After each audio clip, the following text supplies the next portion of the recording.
God, guys, I am so speechless. Like, I can't even believe what I just heard. Oh my God. OMG. Oh, I don't know how to take this.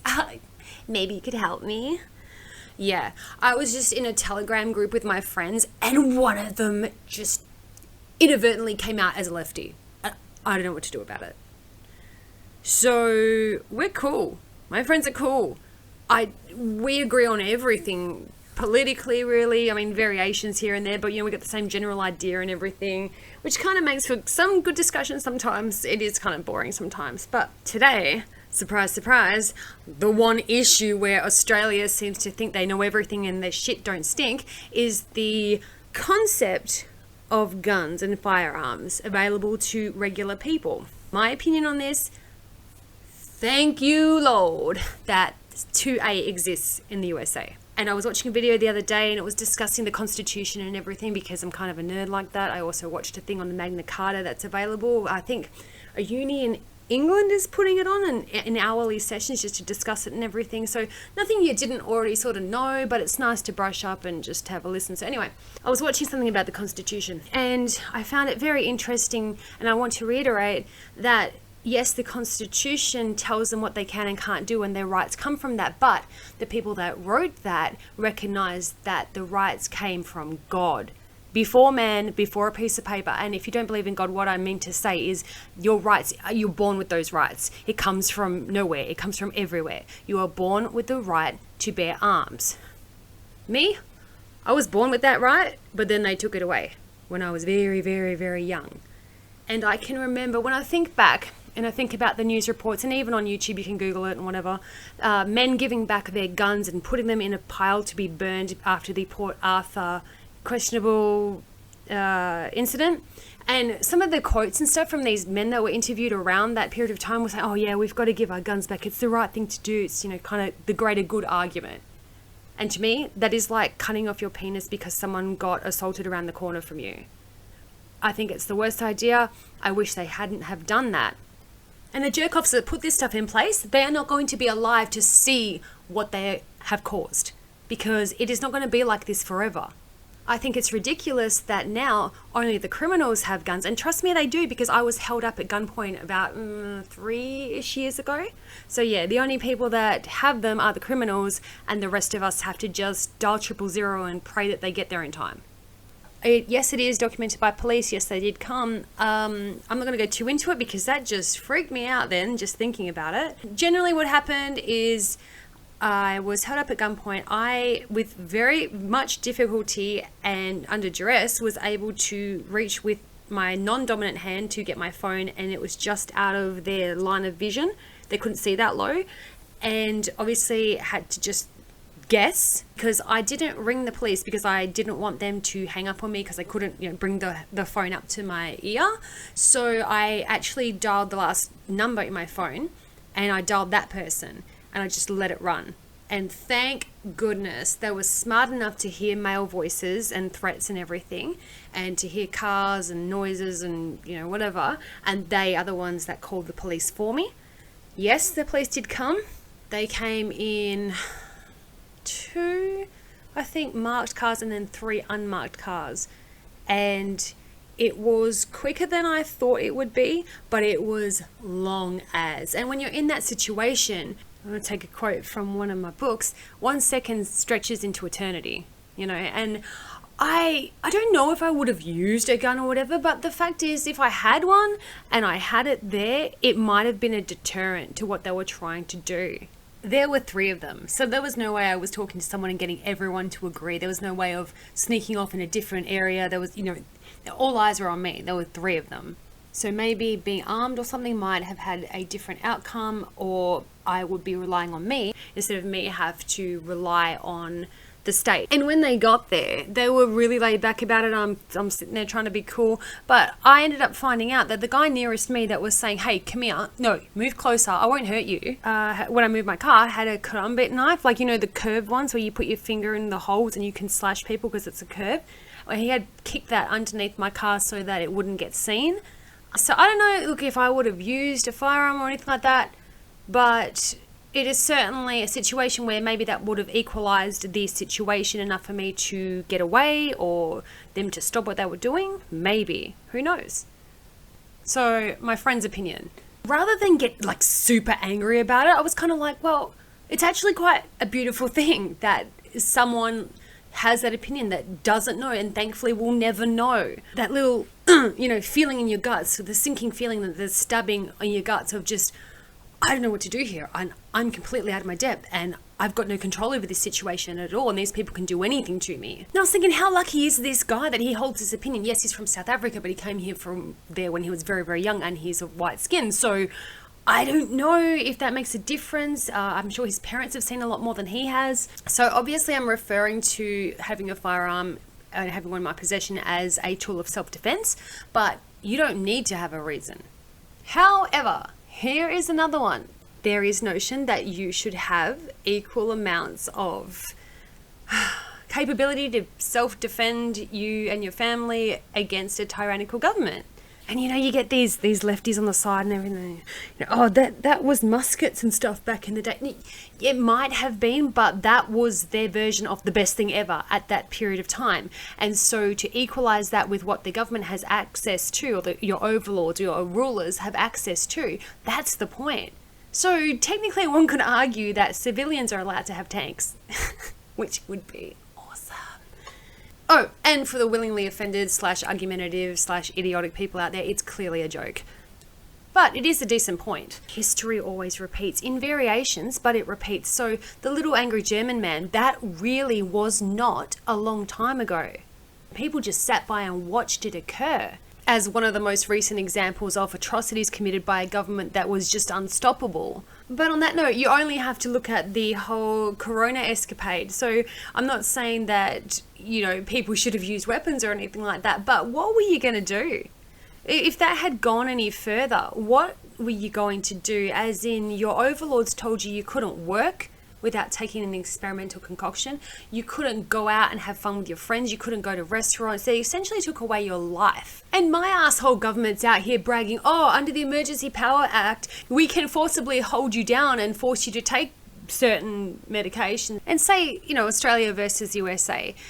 We are first world Western nations, but the culture difference is very different. People here, I guess because we're not allowed to have guns anymore because we can't be trusted, we collect drones, we fly drones, and we collect Xbox games and stuff. But you know what? Some people over there, they collect guns like that. That's their hobby. They just like the look of them.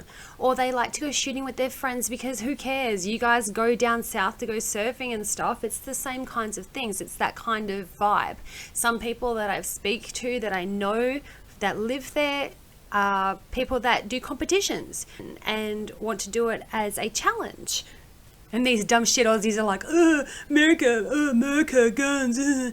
No, they've just got different things going on than you in your minuscule small life where we barely have access to anything cool. And the culture is so different here in Australia that just the notion that someone could have one is so grating on some of these people's nerves. Like, you go to a comment section on a social media article about guns or gun control, firearms, tragedy, whatever in the USA, and there are just hundreds of shit don't stink comments that are talking out of their ass that do not know the culture. It is quite a shock. Being a first world Western country, you would think we would have a lot more in common, but I'll tell you something, Americans, if you're listening to this, some things you think, I think the coastal areas seem a bit more cucked and tyrannical. Some of you guys don't realize just how free you are. I've had conversations with people that are just like, oh yeah, I'm just going to go down the road and buy fireworks. Why? Because, okay, what, can you get them all year round? Yeah. That's a very tiny example, but in Australia, they're illegal. We can't have them. You can have them if you're the government putting on a fireworks display, say for New Year's Eve or something. Chinese New Year, sometimes they have bodies of representatives that can apply to get a permit to do that for a couple of nights. But generally speaking, we're not allowed to have fun here. So hearing my friends say, what's the deal? Like, why do you even care so much? It's completely safe around here. And like, I'm testimony. I'm the truth of the matter. I can speak firsthand. No, I am going to say I am blessed to live in one of the most safest places in the world. I think it's one of the most safest places in the world. And I was thinking about my friends saying this stuff, and I'm thinking how privileged, and yes, I said that right. I'm using that in the right way. Check your privilege. How privileged are you to have immigrated from a place where I thought he would have known better, but here you go. Immigrated from a place, come to a first world country that is clean, that offers adequate healthcare, education, all of these things on offer. And women, I mean, things happen sometimes, very rarely, but you can walk down the street at midnight or after midnight as a woman here. I mean, I'm not saying that you should, and I'm not saying that you deserve something to happen if you do that or anything like that, but I'm saying it looks like we can do that. It's pretty safe. You're going to walk around. It's not a very likely scenario that you'll be in, say, a gas station and someone comes in and, you know, does whatever, holds it up or whatever. It's a relatively safe place. And how privileged do you have to be to not recognize that there are some people around the world that need to take advantage of that right to arm themselves for protection, to equalize the situation? I mean, right now, I'm going to say this. Australians always think their shit don't stink.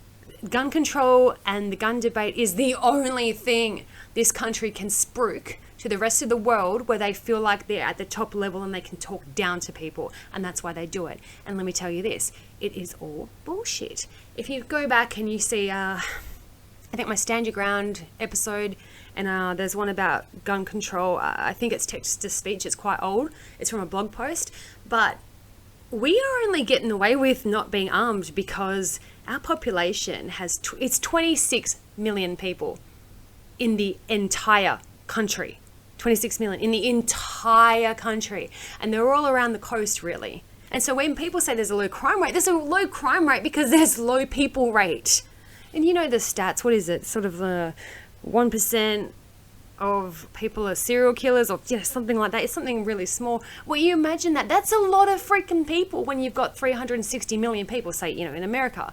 For us, no, that's why we're getting away with it. But as this country imports more people and more people, just, in general, we're all fucked up. We all have psychological stuff, some people more than others. Then you've got to add on the imported people from countries where violence is a staple of their existence. They see it every day. They're accustomed to seeing lives being taken in front of them. That's the attitude that they have. It's going to be a little bit dicey here, I think, in the future. Should we give guns back to Australians? No. Why?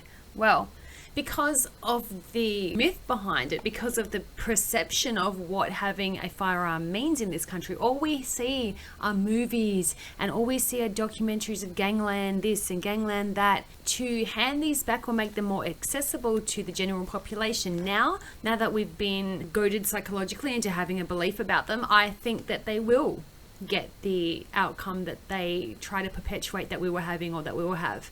First of all, I just want to remind everybody that Australia still has a lot of gun crime. Just Google the words Sydney, inner Melbourne, something like that, and gun crime, and you'll get a whole pile of articles. So, no, not really. Gun control doesn't really work. I live it. The other thing is that people are going to people. Evil exists. Cain killed Abel with a rock sort of thing. You know what I'm saying? Like, they will find an implement to exact their will. And sometimes that comes in the way of a baseball bat. Sometimes it comes in the way of a knife or a syringe at a gas station to hold it up. So I used to work with this lady in this department store, one of the big ones that operate in Australia. And she was about, at the time, over 30 years older than me. And she was held up at knife point in this liquor store. And what they did to her was horrific. She walks around with a scar from the bottom of her back right up to her neck with what they were trying to do to her. Firearms. I don't imagine it would have gone down like that if she had one or she had one under the counter. So I don't know where this country is going in that respect. Do we rely 100 million% on the police and the state? Because we're having to do that so far. It's just that it's kind of able to be spread around because there's not that many people here. But do we rely totally on them forever? Do we lock everything down all the time just at the drop of the hat like it's been done so we can curb crime? So we can rely 100% on a police state? Do we end up having, like Minority Report, have a pre-crime screening? Are we going to be surveilled if we leave the house? Sci-fi writer here, come on.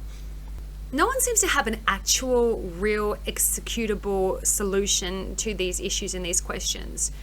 At least nothing that's not fantasy. And we're talking about, one of the things that were thrown into the ring of suggestions was nobody ever should have a pew-pew, nobody should have a firearm, even the police. This morning, I was just like, I had no idea I walk among people like this.